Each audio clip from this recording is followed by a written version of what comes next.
You know, I think it's worth going back in history and let's keep an eye on what this organization is. Back in, I think it was 72, when RTD was created, it was created by a vote of the people, and it was created with a 0.5 cent sales tax. The promise back then, and we've got the literature from it, was to build 103 miles of fixed guideway rail, known as PRT back then, Personal Rapid Transit. And that was going to be done by 1980, at which point it was going to be rolled back. Now, I was just a kid back then, but I remember the PRT. I remember even up in your area on, Wadsworth and US 36, RTD bought almost 100 acres of land as the first test site. They were going to do something with it. Well, not only did they not build the damn thing, they didn't reduce the tax after that was going to be used for it. So we've been sold that. Then back, come again in 2004, we're going to be able to do this on time. We're going to do it on budget, when in fact, when you look at their numbers from their original estimates, they didn't do the things on time and on budget. And here we are again. No, look, you're great at rewriting history and taking us back to the 70s. What did I rewrite? Let's look at what they brought in the Southwest line, which has been hugely successful. You made an assertion that I rewrote something. Well, I insist that you tell me what I just rewrote.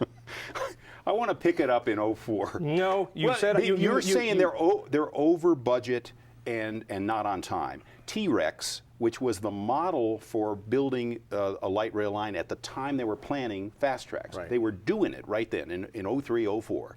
The original estimates for T-Rex were 60% less. That's the MIS, which is a preliminary look that doesn't take into consideration. It doesn't take into consideration reality. The John, you know it. West corridor was almost 30%. Look, let me point out something. Remember the Trans Bond vote in 1999? Remember it well. That was going to jumpstart 28 strategic projects, highway projects. Mm-hmm. This was Governor Owens' project.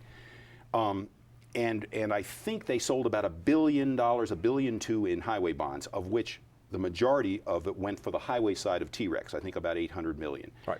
They expected all this other money to flow in from a thriving economy, and that economy died. And so they built half the strategic projects. But we don't hear you criticizing that, because that was a move of the economy, an economic a shift, if you will. And so there was a promise to fix the 28 strategic projects. RTD's side of T-Rex, as you know, got that 500. So what exactly did I rewrite, however? By the way, it's wrong if they promised to do it. You made an assertion that I rewrote history, and I'm not going to let that one slide. What? My contention is... No. I will stay on this for the whole friggin' half hour if you say I rewrite history. So I don't think you can say, all right, I don't think you can say T-Rex was over budget. They bid that project for $1.6 billion, and it came in for $1.6 billion. I don't think you can say the Southwest line was over budget. They bid it for a hundred and a quarter. The difference is when they started going down those corridors, right, they were considerably less. So what got their appetites wet on it was 60% less. And the same way when they did Fastracks, it was plainly obvious. There was not a reasonable person who looked at this and said, yeah, they're going to be able to do this for $4.7 billion. I think every reasonable person in town, maybe it was wishful thinking, but every reasonable person, economist, they spent millions hiring financial consulting firms. Did they have a the hen and the So wolf. John, so you know what inflation is going to be in the next 5-6 years, because that might help everybody. If you provided us those numbers, then life would be a lot simpler. You know, I'm going to go back and we did say that 6.2%. As an average, we thought was incredibly wishful thinking, and we also thought that the cost model was incredibly wishful. So they took the maximum of what they thought could come in, and the lowest amount of the cost for construction, and that's the number they came out. But what I get confused is you're talking about a difference between forecasting and budgeting, and basically forecasting brings in macroeconomic issues that you have to address. You know, whether it be in a business or being a public agency, and they missed their forecasts. And the forecasts were open. I mean, the people saw those forecasts, and people.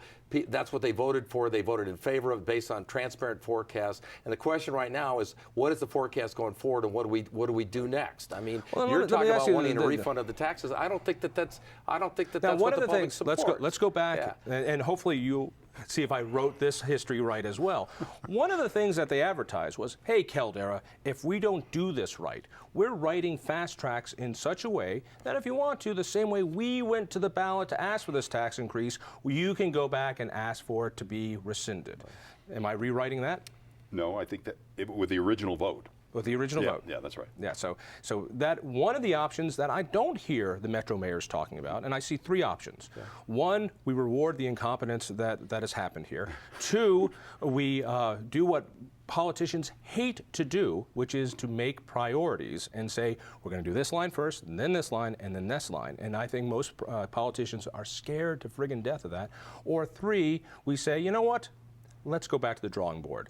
Let's use the power of the original Fastracks language. Let's ask people we'll bring it back to the original, and we'll have them come back with a much more modest, real proposal that we all can start off from the beginning.